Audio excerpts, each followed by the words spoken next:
This is Fred Barstein with 401k TV. Just completed a TPSU program at Fordham Law School, and I am here with Maggie.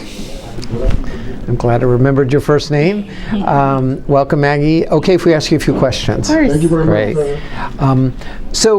Before we do, tell us a little bit about yourself, your role, and the size of your company. Sure. My name is Maggie. I'm the director of HR at an advertising agency in New York City. I only came into HR a few years ago, so I am learning a lot about 401k plans and the rules and compliance that go along with it. So I thought I would come today and get myself up to speed. What were you doing before HR? Project management. Oh. Which goes hand in hand in a lot of ways, yeah. So talking about project management, one of the issues you brought up today was your record keeper and your payroll, they don't talk to each other, or what we call payroll integration. Yes. What kind of problems is that causing you?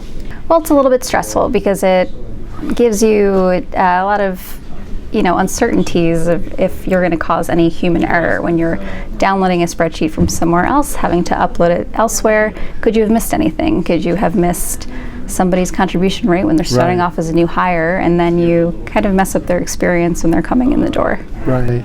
So it's causes you a lot of extra work too, right? Yeah, a lot of time spent.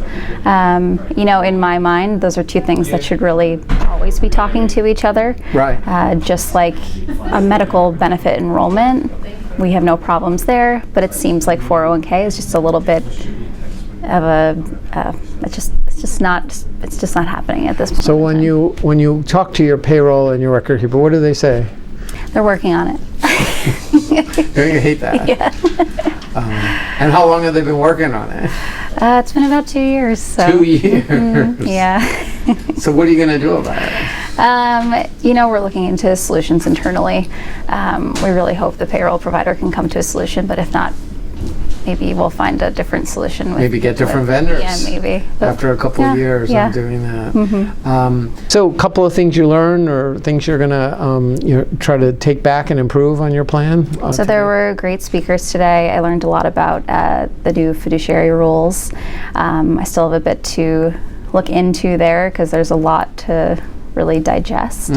But biggest takeaways are auto enrollment and auto escalation. I think those are things that we haven't practiced but could really drive up participant deferral contributions, as well as just overall success for employees as they if your agency is anything like, there are a lot of younger employees, right? Yes. So we have a lot of millennials aren't really thinking about retirement, right? So we have to be creative and find ways to educate them on why it's so important to be thinking about retirement now as opposed to just what you're doing on the weekends. I bet you they spend more time planning their vacation than their retirement. Right? Yes, or happy hour. Or happy hour. Very good. Well, thanks for your time today. Yeah, no problem. And thank you for watching 401k TV.